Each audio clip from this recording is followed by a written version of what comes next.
지금부터 온라인 구역 예배를 시작하겠습니다. 이제 다 같이 사도신경으로 신앙 고백하겠습니다. 나는 전능하신 아버지 하나님, 천지의 창조주를 믿습니다. 나는 그의 유일하신 아들, 우리 주 예수 그리스도를 믿습니다. 그는 성령으로 잉태되어 동정녀 마리아에게서 나시고 본디오 빌라도에게 고난을 받아 십자가에 못 박혀 죽으시고 장사된 지 사흘 만에 죽은 자 가운데서 다시 살아나셨으며 하늘에 오르시어 전능하신 아버지 하나님 우편에 앉아 계시다가 거기로부터 살아있는 자와 죽은 자를 심판하러 오십니다. 나는 성령을 믿으며 거룩한 공교회와 성도의 교제와 죄를 용서받는 것과 몸의 부활과 영생을 믿습니다. 아멘. 찬송가 314장 내 구주 예수를 더욱 사랑. 우리 찬송가 314장을 다 같이 부르겠습니다.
다 같이 기도하겠습니다.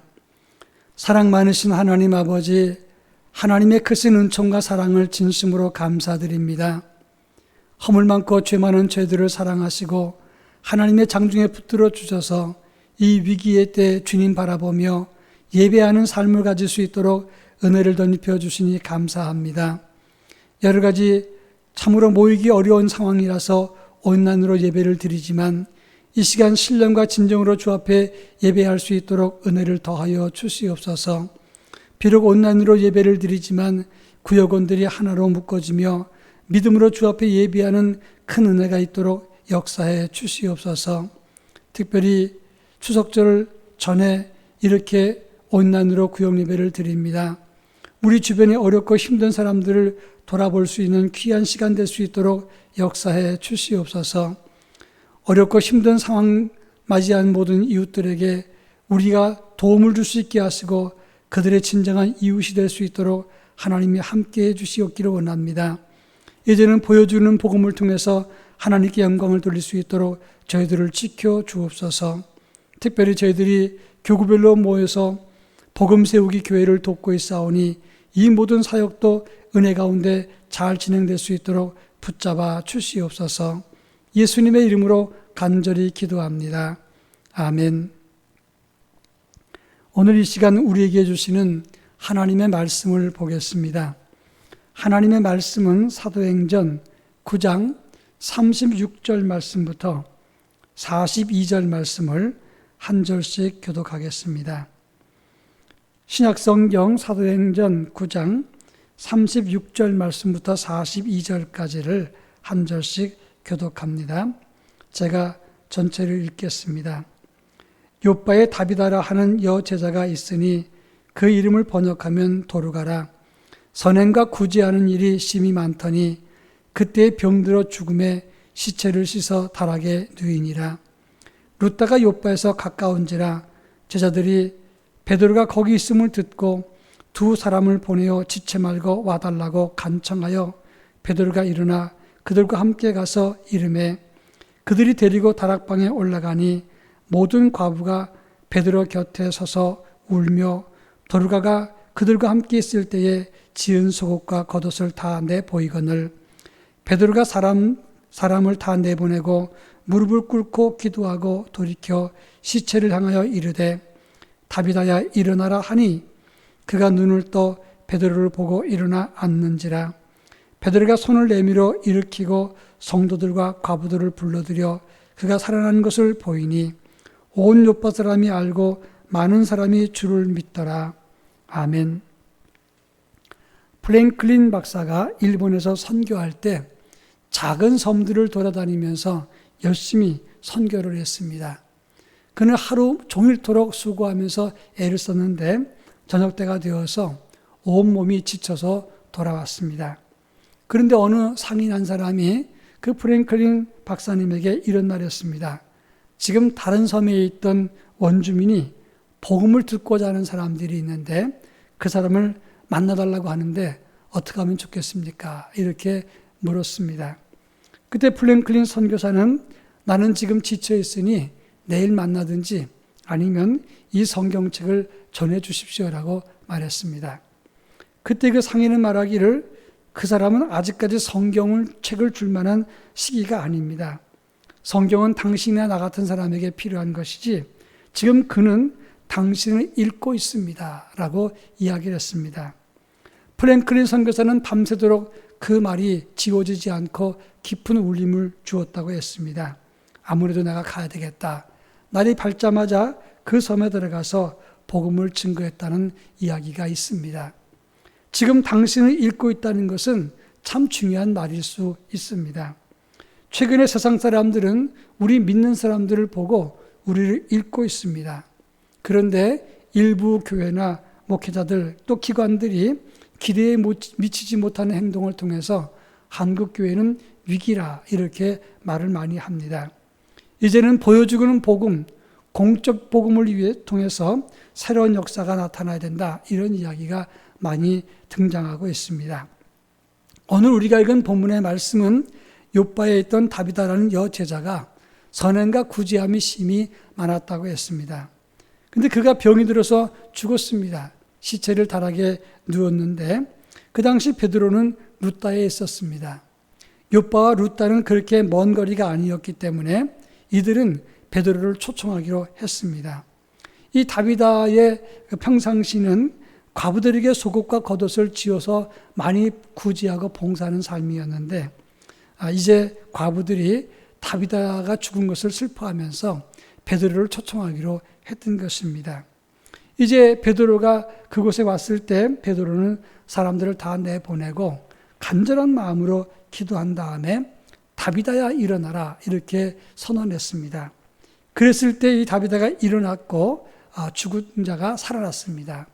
그때 요파 사람들이 그것을 다 보고 놀라고 하나님께 영광을 돌리고 많은 사람들이 예수를 믿더라. 이것이 오늘 우리가 읽은 본문의 말씀입니다. 이 본문을 통해서 주시는 교훈이 몇 가지가 있습니다. 이 어려운 때 복음이 도전받는 이 시기에 우리는 삶으로 복음을 보여주는 삶을 가져야 된다 하는 것입니다. 다비드는 평상시에 실천적인 삶을 통해서 복음을 보여주는 삶을 가졌습니다. 그래서 그가 죽은 다음에도 많은 사람들이 슬퍼하고 베드로를 초청하게 되었다고 하는 것입니다. 여러분, 이것이 진정 보여주는 복음이고 복음의 공공성이라고 말할 수가 있습니다.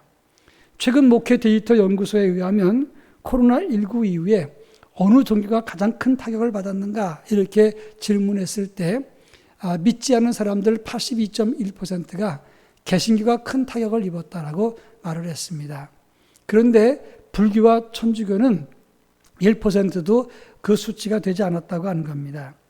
종교 신뢰도에서 좋아졌느냐 나빠졌느냐에 대한 질문을 했을 때 개신교는 63.3%가 나빠졌다고 평가를 했고 캐톨릭과 불교는 86.8%가 이미지가 좋아졌다. 캐톨릭은 83%가 이미지가 좋아졌다. 이렇게 평가를 했습니다. 우리 사회가 코로나19로 인해서 많은 어려움이 있을 때 마치 희생양을 찾고 있는데 교회를 희생양으로 찾는 것처럼 그런 분위기가 연출되고 있습니다. 그러나 이제 교회 안에서 스스로 자성의 분위기가 조성되고 있습니다.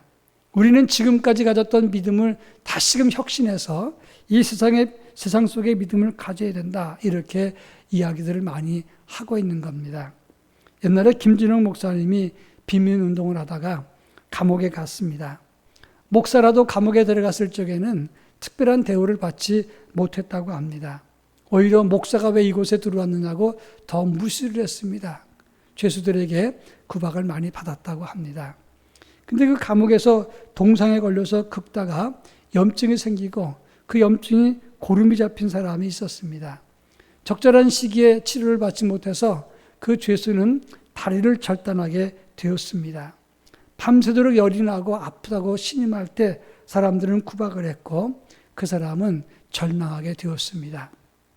그럴 때 목사님이 입으로 고름을 빨았다고 합니다. 그리고 자기 품으로 그 다리를 감싸서 따뜻하게 만들었는데 동상이 치료되고 그 다리를 자르지 않아도 되었다고 하는 것입니다. 그럴 때 그 주변에 강팍했던 죄수들이 이 목사님을 형님으로 부르면서 복음을 받기 시작했다. 그런 기록을 보았습니다. 우리도 명절 때가 되었을 때 우리도 보여주는 믿음의 삶을 가져야 한다고 하는 것입니다. 명절이 되면 예수 믿는 사람이 더 많이 헌신하고 더 참아주고 이해하고 다가가야 되는데 오히려 예수 믿는 사람이 더 오히려 뺀질을 한다. 이런 얘기를 들을 때 참 마음이 아픕니다. 믿는 사람들이 형식적으로만 사람들에게 관심을 기울이는 것이 아니라 진정 가족과 주변 사람들의 영성을 염려하면서 육신의 필요와 물질의 필요 그리고 마음의 위로를 줄 때 그럴 때 세상 사람들이 교회를 새롭게 인식하게 되고 믿는 성도를 새롭게 인식하게 된다 하는 말씀입니다. 그런가 하면 오늘 본문을 통해서 볼 때 협력하고 베푸는 삶의 실천은 결국 자기에게 돌아온다 이렇게 말할 수 있습니다. 다비드가 죽었을 때 과부들이 대단히 슬퍼했습니다. 그들이 왜 슬퍼했습니까? 다비드가 살아있을 때 그 과부들에게 특별한 마음으로 겉옷과 속옷을 지어서 그들을 위로했기 때문이었습니다. 그 슬퍼했던 과부들은 베드로를 부르자 이렇게 이야기하면서 결국 베드로를 오게 했다고 하는 것입니다. 다비드가 베푼 선행은 결과적으로는 베드로를 통해서 자기에게 돌아왔다고 말할 수가 있습니다.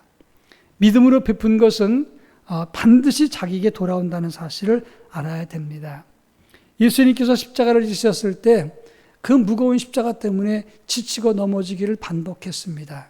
그럴 때 시골에서 올라왔던 그 구레네 사람 시몬이라는 사람은 길을 가다가 그냥 구경했습니다. 그런데 로마 군병이 이 구레네 사람 시몬을 보고 억지로 십자가를 대신 지고 가라고 했습니다. 알렉산더와 루포의 아버지였던 구레네 사람 시몬, 억지로 십자가를 졌지만 그 십자가는 은혜로 자기에게 돌아왔습니다. 로마서 16장 13절에 보면 주 안에서 택하심을 입은 루프와 그의 어머니에게 문안하라. 그는 내 어머니니라. 이렇게 사도 바울이 말했습니다. 여러분, 억지로 줬던 십자가, 이 구레네 사람 시몬, 그 가족과 자녀들이 믿음 안에서 초대교회의 지도자가 되었다고 하는 것입니다. 억지로 베푼 선행도 성경에 기록되는 은총을 누리게 되는 것입니다. 갈라디아서 6장 9절에 보면 우리가 선을 행하되 낙심하지 말지니 피곤하지 아니하면 때가 이름에 거두리라 이렇게 말씀을 하고 있습니다.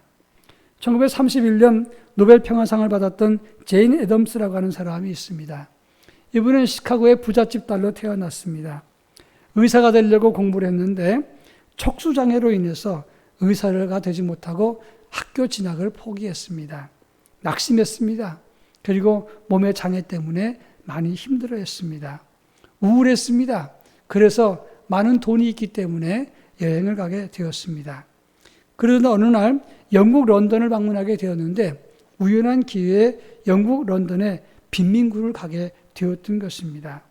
그들의 삶을 보았을 때 이것은 자기 집 애완견보다 더 못한 삶을 사는구나 생각을 했습니다. 그런데 여행 중에 그 몸에 장애가 있어서 몹시 힘들어 했었습니다.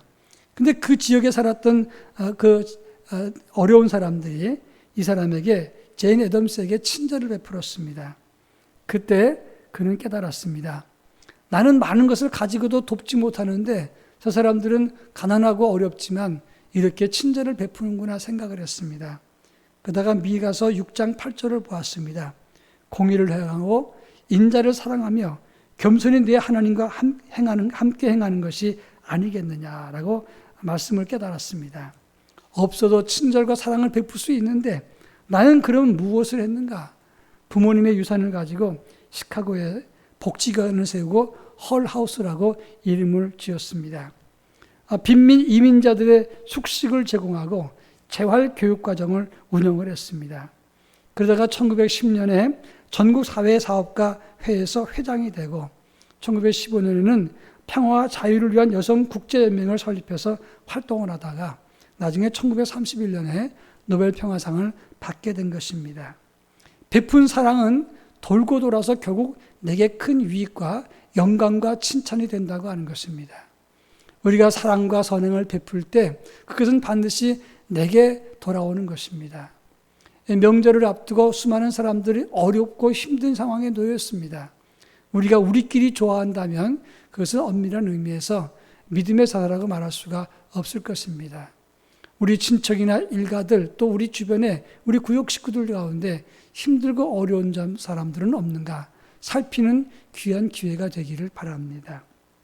마지막으로 42절에 보면 온 요파 사람이 알고 많은 사람들이 주를 믿더라 라고 말씀을 했습니다. 다비다의 선행은 이것이 과부들에게 이어졌고 과부들의 슬픔이 베드로를 불러오고 베드로가 와서 하나님께 기도하고 외쳤을 때 결국은 다비다가 죽었던 상태에서 다시 살게 되었다고 하는 겁니다.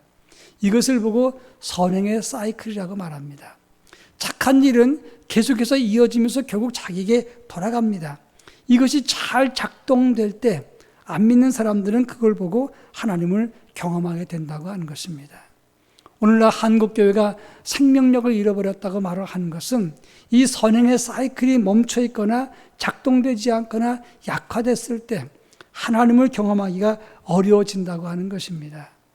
한국교회사를 읽어보면 을미사변이 있었을 때 주한공사였던 미우라라고 하는 사람이 수십 명의 일본인 깡패를 불러서 궁을 침범했다가 명성황후를 시해했습니다.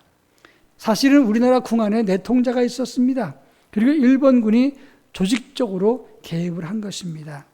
이런 상황에서 고종은 그 누구도 궁 안에 있는 사람을 믿을 수가 없었다고 합니다.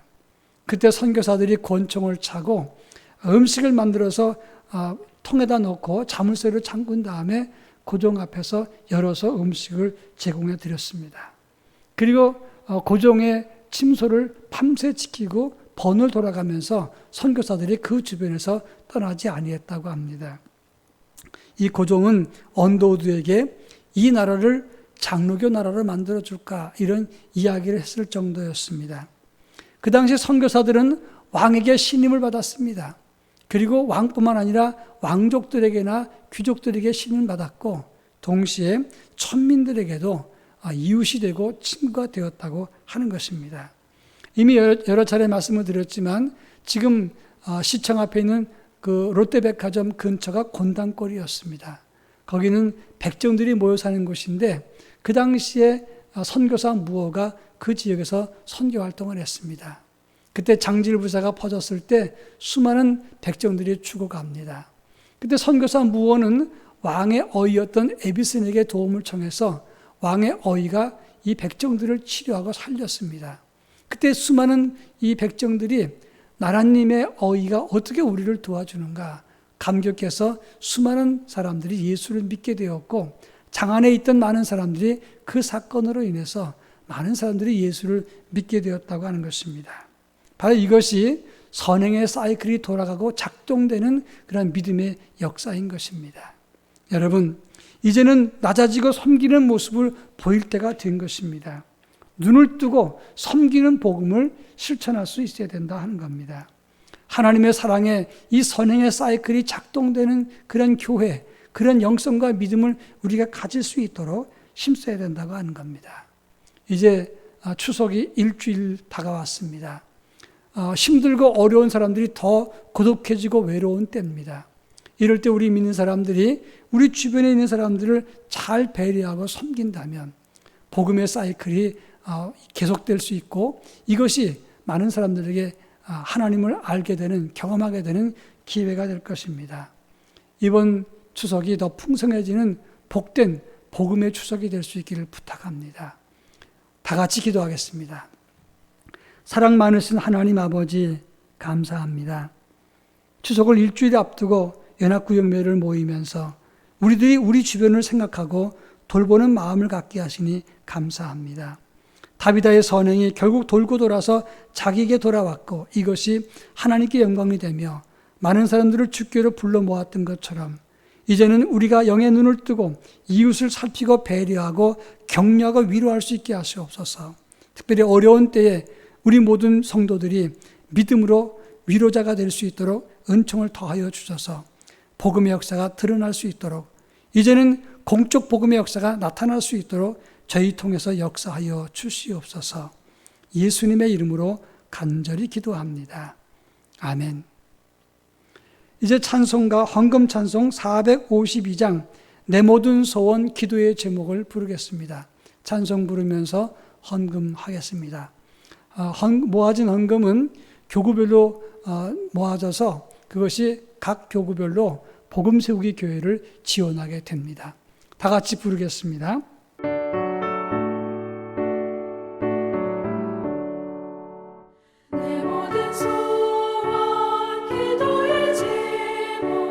예수님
이제 기도하겠습니다. 사랑 많으신 하나님 아버지 감사합니다. 이 시간 사랑하는 우리 구역 식구들이 정성과 믿음을 다하여 주 앞에 예물을 드립니다. 허락하신 물질 중에 일부를 떼어 주 앞에 드리오니 이것이 모아져 하나님의 교회를 바르게 세우는데 사용될 수 있도록 은혜를 덧입혀 주옵소서. 교구별로 지원하는 복음세우기 교회가 저희들이 지원하는 이 헌금을 통해서 위로와 용기와 생기를 얻게 하시고 실제적인 필요에 도움을 줄 수 있도록 도와주시옵기를 원합니다.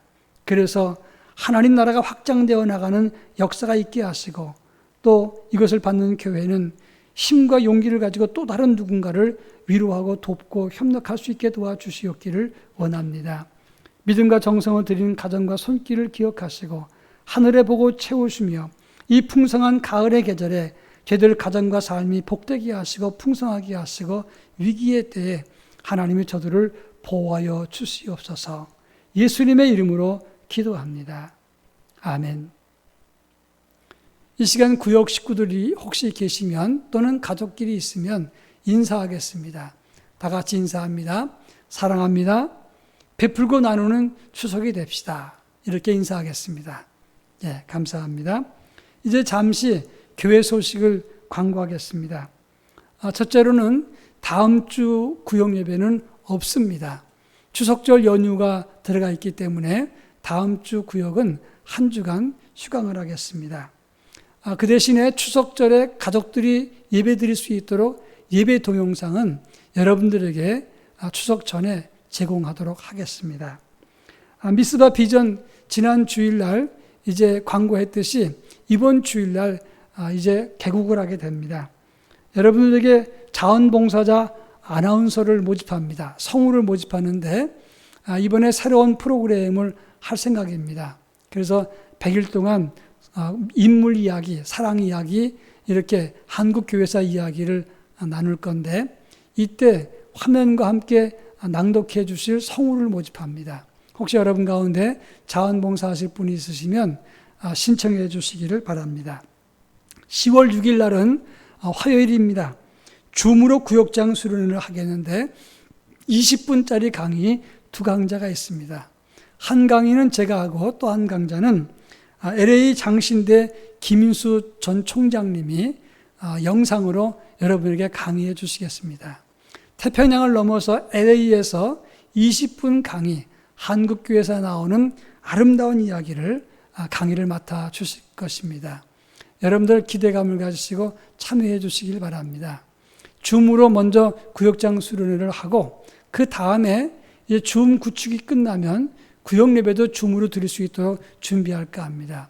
이 점 기억하시고 구역장님들 꼭 참석해 주시기를 부탁합니다. 다 같이 기도하겠습니다. 이제는 우리 주 예수 그리스도의 은혜와 하나님의 극진하신 사랑하심과 성령님의 감화감동 교통하심이 구역 예배를 통해서 새로운 영성의 눈을 뜨고 복음의 진정성과 함께 공적 복음의 역사를 드러내기 원하는 사랑하는 성도들, 저들 가정과 삶 속에 그리고 우리 구역 식구들의 건강한 삶과 어렵고 힘든 사람들을 배려하는 믿음의 삶 그리고 우리 교회와 우리의 조국 대한민국 위에 이제로부터 영원토록 함께 하옵시기를 간절히 축원하옵나이다. 아멘.